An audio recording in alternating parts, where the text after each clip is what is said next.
Hello everyone, welcome back to the Spooky Island YouTube channel. Today I will be doing my top 15 TV shows of last year, being 2021. I will start with obviously 15th place and then I'll go all the way to the top position being number 1.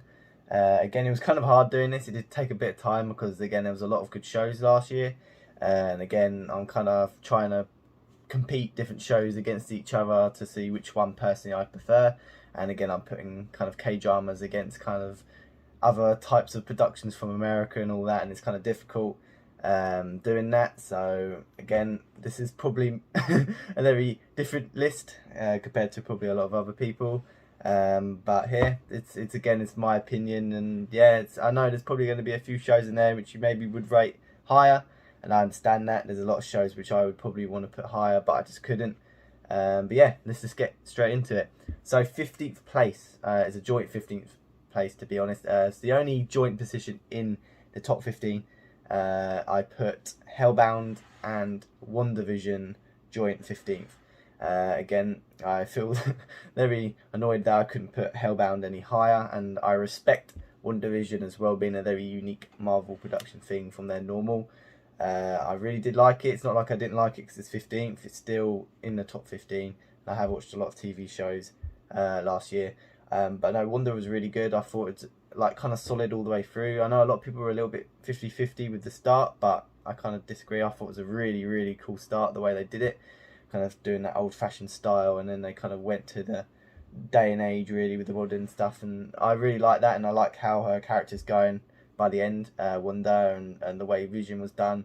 I really like that, and I think it'll be really cool to see her back in Doctor Strange in the Multiverse of Madness. That would be really cool. Hellbound was just really out of the box. Again, when I first saw the clip, it was like a 2-3 minute clip for that, I thought this is crazy, and I love that type of stuff. I really liked the directors of that show, and the creators, because they were the ones what made Train to Busan, which is one of the best, or is the best zombie film out there. And again, doesn't let you down. A very good story. I think it will be good to see a season 2 from that, because there's a lot more to that universe which needs to be discovered. Moving on from 15th, I don't want to spend too much time on each one, but 14th place, it is Falcon and the Winter Soldier. That again, to a lot of people, was probably quite low, and to be fair, it is quite low. To be honest, I didn't want to put all kind of Marvel shows near the top end, and to be honest, it does take a bit to kind of impress me with a Marvel show. But again, I did really like this. I thought for Sam Wilson's character, the Falcon, I thought it was brilliant.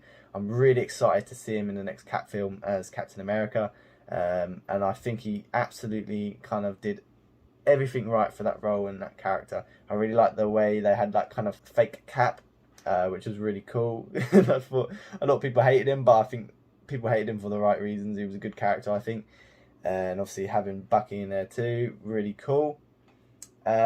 I'm just going to move straight on to number 13. For this is a K-drama. It is Taxi Driver. Again, very annoyed I'm not putting this higher. I'm probably going to say this for every single one, but again, it was competing against other stuff. But this show, again, was incredible. I really liked the idea. They had 2 to 3 episode arcs for each kind of story they had for each kind of person in trouble. Base idea for this, if you haven't seen this, is basically a show on people who go around kind of getting justice for people who've been mistreated. And a really cool way, they do it via an arcade machine. You put a coin in and you pick if you want to get revenge or not. Really cool. I love the idea. It's probably the most unique idea out of every show on this list. I love that type of stuff. I love revenge stories, so give me that. Give me more of that. And yeah, and again, it will probably be in my most anticipated list if it's got a date, which I'm not sure. Number 12 is another K-drama. It is Move to Heaven. This is a very unique position for me because it's something, again, that I wouldn't say I normally watch that type of show. It's more kind of like a heartwarming show, and again, it does help when you have really good cast members, and obviously you might recognise one of the actors because he was in Taxi Driver, and the other actor played in The Racket Boys, which you might know, you might not, and he's been in a lot of other stuff too. He's a brilliant actor. But no, that show is really good. It's something to watch if you kind of like that type of stuff. Maybe if you want to know more about it, just search it up. But it's to do with basically cleaning up sites of where people have passed away. And it's very, very well done. So if you like that type of thing, maybe give that a go. 11th, it is The Bad Batch. It's difficult with kind of shows like that with high episode counts, because you're gonna get kind of odd episodes here and there, which are, I wouldn't say fillers, because I think their fillers meant something. But I really like The Bad Batch. I think they're the best clone unit out there. I know a lot of people would probably say the 501st, which is fair enough. But to me, I think the Bad Batch are incredible, and I really, really liked Omega's character. I thought it was really well done, because in a lot of places like that before with Star Wars, when they make it like a younger character, they get annoying. I know a lot of people thought Ahsoka Tano's character when she was younger was quite annoying, but it's another story. Moving on to number 10th, the 10th position, I should say, it is Money Heist Part 5. What an ending to that show. Honestly, it always got better and better to me. I thought from season 1 to season 5, very, very good show. Very class. Berlin being my favourite character from that show, but I thought the ending, it had everything I think we wanted. It had action, it had that suspense, and again, even the ending kind of tried tricking us, but I knew what was going on, to be fair. But if they would all died, I don't, I don't know what my brain would be thinking, but it's all good. They didn't all die. I should have probably have a spoiler warning in this, but I'm pretty sure people should have watched it by now. But 10th position is that. 9th is Invincible. Again, this is a cracking show made by Robert Kirkman, who also made The Walking Dead, another one of my kind of top series, or long-going series. I know they had a kind of a drop in one of the seasons. I think it was season 6 or 7, but I can't remember because it's so long. But the newer seasons are really good. I really like it. Again, character-wise, Daryl Dixon. I'm going to probably do a top 10, like kind of my favourite characters of the year too. That would be quite hard, but I'll do that. But no, Invincible was incredible. My favourite scene from that is the Mark versus Omni-Man fight scene at the end. That was probably the best bit of animation I've seen. So that is going right at 9th position there.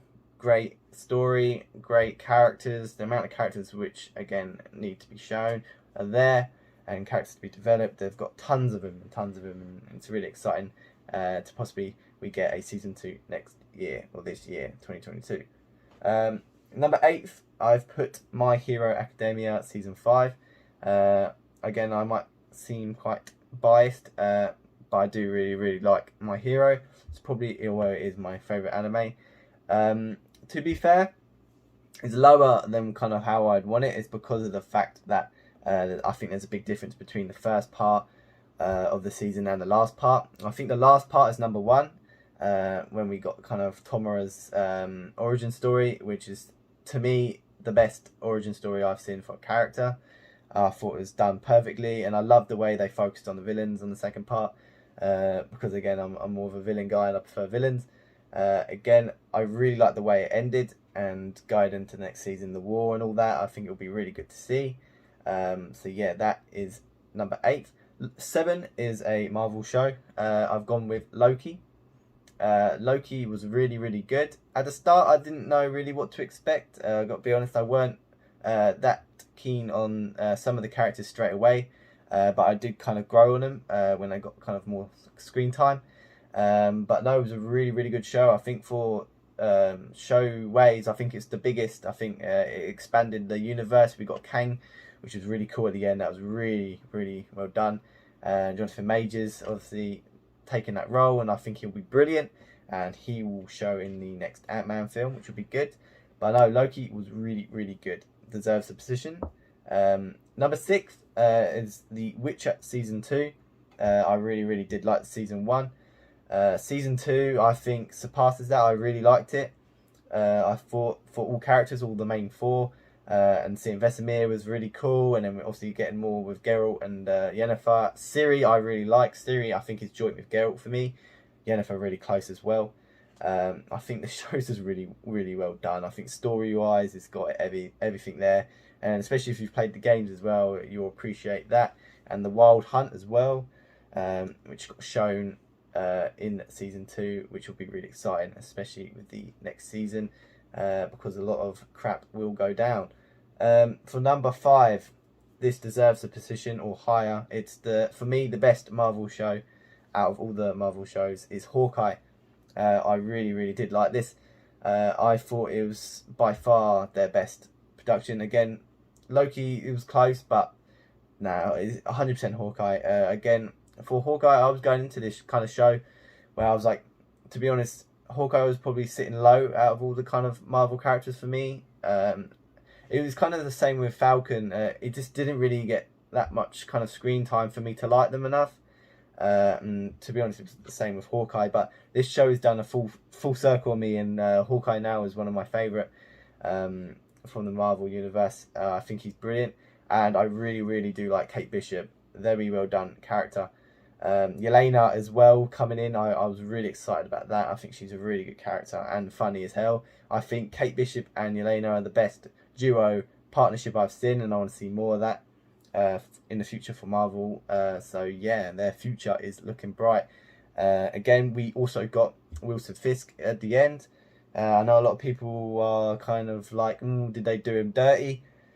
To me, I think it doesn't fuss me as much because I really liked Kate Bishop's character. I think she was really well done, so it boosts her. But at the end of the day, we know he's going to come back. He's not dead. They're not gonna kill him off in these first kind of showing. And we know by the comics he's not.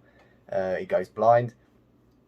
But I really like Fisk. Again, they made him look powerful, I guess, and I guess he's not in his full potential. He did get blipped, so again he's lost a lot of power. Obviously, being that five-year period. Again, the streets have kind of taken over. It's in their own way, and Fisk is not really like back to where he should be at this stage. So again, he did take a lot of hits. He took a lot of explosions, and again, I'm glad his character is similar to the Daredevil version, or the same, and having them kind of like bulletproof, explosive-proof suits, which is really cool. Again, also we got Daredevil in Spider-Man No Way Home. I love to see that. I love the original kind of Marvel shows they did back in the day on Netflix. I think Daredevil was the best out of all of them. I know that Punisher was done well too. For me, the character of Punisher, I prefer than Daredevil. I love Punisher, and I love it done by John Bernthal. He's one of my favourite actors. He massacred that role brilliantly, and I hope he makes his return soon, but it has to be R-rated. I'm sorry. It needs to be violent. Moving on from number 5, I've done number 4, and it is a K-drama. My Name. This show was incredible. Really liked the 2 leads. Leading actors, I should say, and actresses. Really well done series. The music again was brilliant, which went with this series, but the show itself, the action scenes were really well done, and you can tell the actress in this show put a lot of effort into getting ready for this show, because there's a lot of action scenes and a lot of stuff which required work, and then you could tell the effort was there, and it was really well done. I really liked it. If you haven't seen it, I would definitely go and see it. For number 3, I have done Squid Game. Squid Game is number 3. It's there. Again, when it's got kind of show like a month before it come out, I was getting ready for this because I just went by the description of the show, knowing it was kind of a survival based game, and them type of stuff kind of do well. It doesn't have to be 10 out of 10 to blow up. But to me, it was really well done, and there was a lot of kind of actors there who are not really actors in the first place. You know, the main one, the one who plays 67, is an actual model. So for her to come in and do a role like that, and I think she did very well, and she was one of probably the most beloved characters in the show. Again, probably making a lot of people quite emotional, especially episode 6 of that show. But no, it was a cracking show, unique idea. I love everything to do with the guards, to do with the front man. Again, a lot of people in this show, they weren't that keen on the VIPs, but I think they played their own part. Again, I had nothing against it, I had nothing for it really. I just kind of thought it was cool that it made it more worldwide. But yeah, Squid Game number 3, that is. For number 2, it is Cobra Kai Season 4. This show, again, kind of went beyond my expectations for Cobra Kai, because, well, every show is basically sitting at 100% or just a little bit lower, and it's not like it's not deserved. It 100% deserves its rating. It's brilliant. The ending of that show is just, it couldn't be done any more perfect, to be honest. Just everything, the way it's done. Terry Silver and the way they've gone with him and the approach they've taken, I really like. So yeah, again, there's a lot of characters I like on that show. Kind of at first I was like, oh my god, they're kind of doing Eli a little bit dirty here quite early on, but for his character at the end to come through and again beat Robbie, so yeah, brilliant show. It's great to have the original cast there, all of them pretty much. So it's a real honour to watch that show, I'd say. Number 1, yeah, Vincenzo. I don't think there's going to be much which beats that for me for last year. I have never seen anything like that in my life. For people who may not know it, it is a K-drama, but it's the best thing I've seen on TV and Netflix for a very long time. Like, to have a high episode count and every episode be made of quality and have humour and everything which you want. It's got every romance, it's got everything in. And I think, again, if you haven't seen it, 100% go and watch it, because it is brilliant. There's so many well done characters. Obviously Vincenzo being a popular one. And it's just done well. It's just done well. I can't really say much more. It's brilliant the way they've developed characters over quite a lot of episodes and make them interesting at that time as well.